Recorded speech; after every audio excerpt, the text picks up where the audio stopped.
Family and friends all around you struggle with mental illness without your knowledge. Mueller and researchers state that over the past decade, there has been a significant increase in the mental health burden among college students, with researchers referring to college student mental health as a crisis. What can you do to become more aware of your surroundings and provide help to those in need? Hi, I'm Lindsay, and today we're going to look at common mental health issues among college students. The mental health issues we will discuss are depression and anxiety. The purpose of this presentation is to shed light on mental health issues, discuss how they're perceived by students, explain how to become more aware of your surroundings, and finally, to provide information on where help can be received.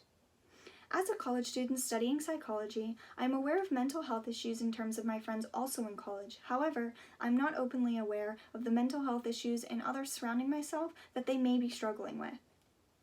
Let's begin with how mental health is perceived by the college population.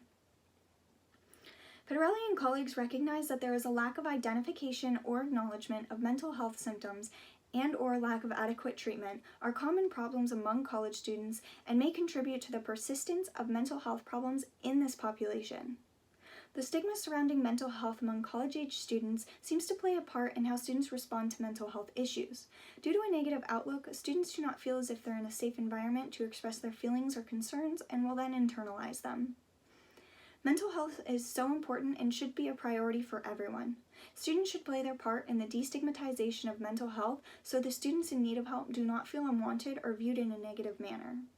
Students should also express their empathy towards others and always display kindness due to a lack of knowledge in peers' personal lives and struggles. For example, one of my closest friends struggles with depression and anxiety.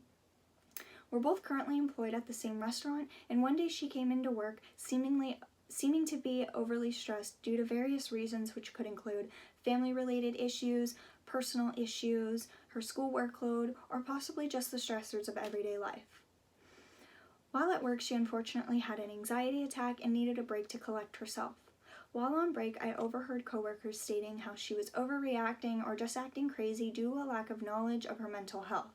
I kindly informed them that everyone has their own struggles and deals with them accordingly. I also suggested that next time, instead of assuming, maybe they should try and help and empathize with the person instead of dismissing or labeling them. Now let's discuss common mental illnesses in college students. Petarelli and colleagues recognize a common mental illness problem among college students is depression, with prevalence rates of 7 to 9%. According to the Mayo Clinic, depression is defined as a mood disorder with persistent feelings of sadness or a loss of interest. This affects how you feel, think, and behave, leading to a variety of emotional and physical problems. Petarelli and colleagues also state that anxiety disorders are the most prevalent psychiatric problems among college students, with approximately 11.9% of students suffering from an anxiety disorder. The Mayo Clinic defines anxiety as an excessive and persistent worry about activities or events, including day-to-day routine tasks. In terms of surroundings, how can we recognize mental health issues in ourselves and those surrounding us? Ways to recognize a friend or peer in need of help would be to keep an eye out for the symptoms surrounding the illness. According to the Mayo Clinic, symptoms of depression include emptiness, lack of energy, feelings of worthlessness, suicidal thoughts, angry outbursts, and many more. The Mayo Clinic also defines symptoms of anxiety as nervousness, hyperventilation, restlessness, trouble concentrating or sleeping, having no control over worry, etc. An example of how to handle anxiety could be the way you choose to perceive it. Changing your mindset on how you perceive stress trains your brain on how to better handle the stress. Instead of instantly beginning to panic, remember the physical signs of stress, such as overly sweating or increased heart rate. This is your body's way of preparing you for the stress you're about to undergo. So instead of panicking, instead take a deep breath and remind yourself that you can handle this and you will get through it, one step at a time. Many people are not aware of the help they have access to or how to cope with these issues. Let's discuss how help can be received and how to help ourselves when needed. There are many ways to receive help, including internet inventories, college health centers, as well as hotlines. In regard to internet inventories, the American Psychiatric Association provides evidence-based recommendations for the assessment and treatment of psychiatric disorders online, and the Substance Abuse Mental Health Services Administration has a national registry available online as well. The latter also provides links to other resources, including the National Guideline Clearinghouse, which is a comprehensive database of evidence-based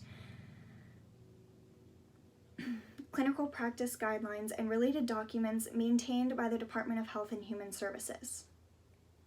In regard to college health centers, Barron has locations including the Penn State Barron Personal Counseling Center. There is also the Penn State Crisis Line for emergency calls only, the Penn State Crisis Line for text. There's also the Erie County Crisis Services, which are available 24/7, the National Suicide Prevention Hotline, and Safe Harbor Behavioral Health.